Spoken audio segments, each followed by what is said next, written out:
Assalamualaikum warahmatullahi wabarakatuh. Perkenalkan, nama saya Desti Ramadhani, NIM 2030404033, kelas 3A Manajemen Bisnis Syariah. Baiklah, di sini saya akan menjelaskan tentang neraca pembayaran internasional. Yang pertama, neraca pembayaran. Neraca pembayaran adalah catatan yang sistematik tentang transaksi ekonomi internasional antara penduduk negara itu dengan penduduk negara lain. Perhitungan neraca pembayaran adalah keseimbangan arus kas masuk dan arus kas keluar. Jadi, ketika seluruh komponen arus masuk dan arus keluar dijumlahkan, nilainya haruslah nol. Namun, sayangnya hal tersebut relatif sulit ditemukan. Tidak keseimbangan tersebut yang akan menghasilkan apa yang disebut dengan surplus dan defisit neraca pembayaran. Yang kedua, tujuan penyusunan neraca pembayaran.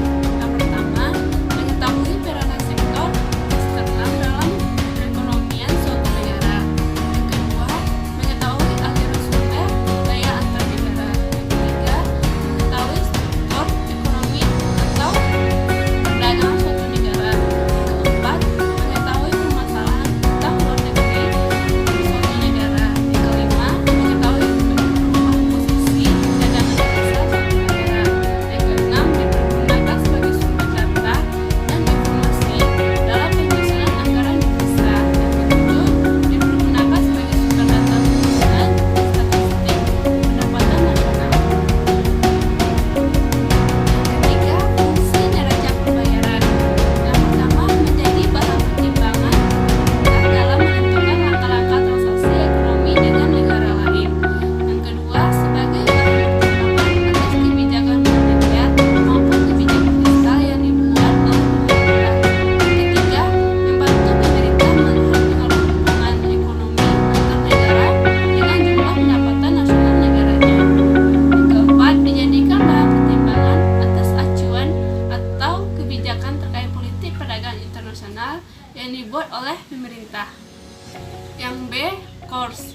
Course adalah suatu istilah yang mencakup sering digunakan saat ada penukaran uang asing dengan uang rupiah atau sebaliknya.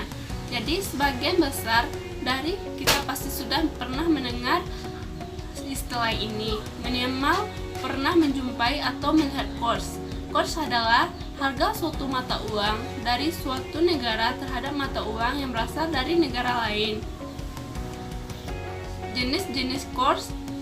Yang pertama, kurs beli. Kurs beli adalah kurs yang digunakan oleh pihak bank, penukaran mata uang asing, dan para pedagang valuta asing untuk kegiatan pembelian valuta asing.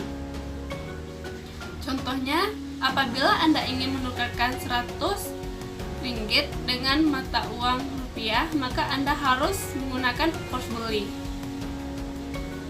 Yang kedua, kurs jual. Kurs jual adalah merupakan kurs yang digunakan oleh pihak bank, money change, atau tempat penukaran mata uang dan juga pedagang valuta asing dalam menjual valuta asing. Contohnya, apabila Anda ingin menukarkan mata uang rupiah dengan yen, maka kurs yang harus Anda gunakan adalah kurs jual. Yang ketiga, kurs tengah. Kurs tengah adalah suatu kurs yang berada di antara kurs jual dan kurs beli. Kurs tengah bisa diperoleh dengan menjumlahkan kurs jual dan kurs beli, lalu kemudian hasilnya dibagi dua. Yang ketiga, valuta asing. Yang pertama, transaksi spot. Transaksi spot merupakan suatu proses transaksi jual beli terhadap mata uang asing yang kegiatannya langsung dilakukan di lokasi pertukaran. Yang B, transaksi berjangka. Transaksi berjangka adalah suatu transaksi yang menggunakan sejumlah mata uang lain yang dilakukan pada waktu yang akan datang atau di lain hari. Yang ketiga, transaksi swap. Transaksi swap adalah suatu transaksi penjualan dan juga pembelian yang dilakukan secara bersamaan dengan jumlah tertentu dari mata uang dengan dua tanggal penyerahan mata uang yang berbeda.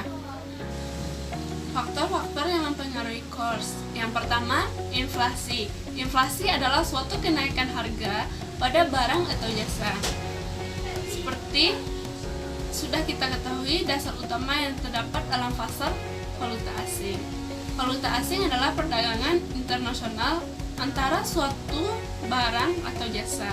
Contohnya, kerjasama perdagangan yang dijalin dengan pemerintah Amerika Serikat dan pemerintah Indonesia. Yang kedua, kegiatan neraca pembayaran. Nilai tukar mata uang bisa dipengaruhi secara langsung oleh kegiatan neraca pembayaran. Neraca pembayaran yang aktif adalah meningkatkan permintaan dari suatu pihak debitur asing sehingga akan mampu meningkatkan nilai mata uang lokal. Di sisi lain, pasif suatu saldo pembayaran yang mana debitur dalam negeri menjual seluruh asetnya dengan menggunakan mata uang asing akan menyebabkan penurunan nilai tukar terhadap mata uang nasional. Yang ketiga, perbedaan suku bunga di berbagai negara.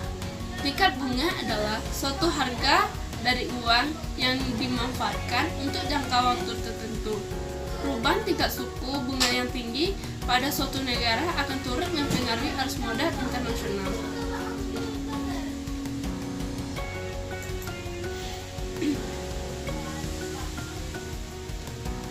Yang keempat, kontrol pemerintah.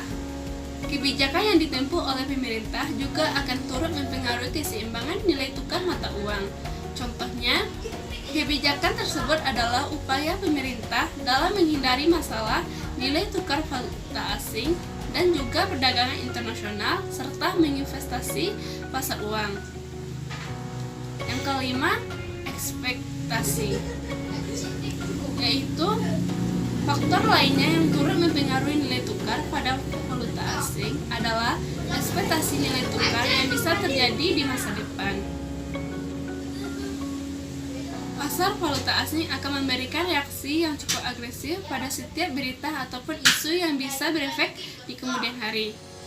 Contohnya, berita tentang meningkatkan inflasi Amerika Serikat yang bisa menyebabkan pedagang valuta asing menjual mata uang dolarnya karena nilai mata uang dolar bisa menjadi menurun di masa depan, sehingga hal tersebut akan menekan nilai tukar mata uang dolar di dalam pasar valuta asing secara otomatis.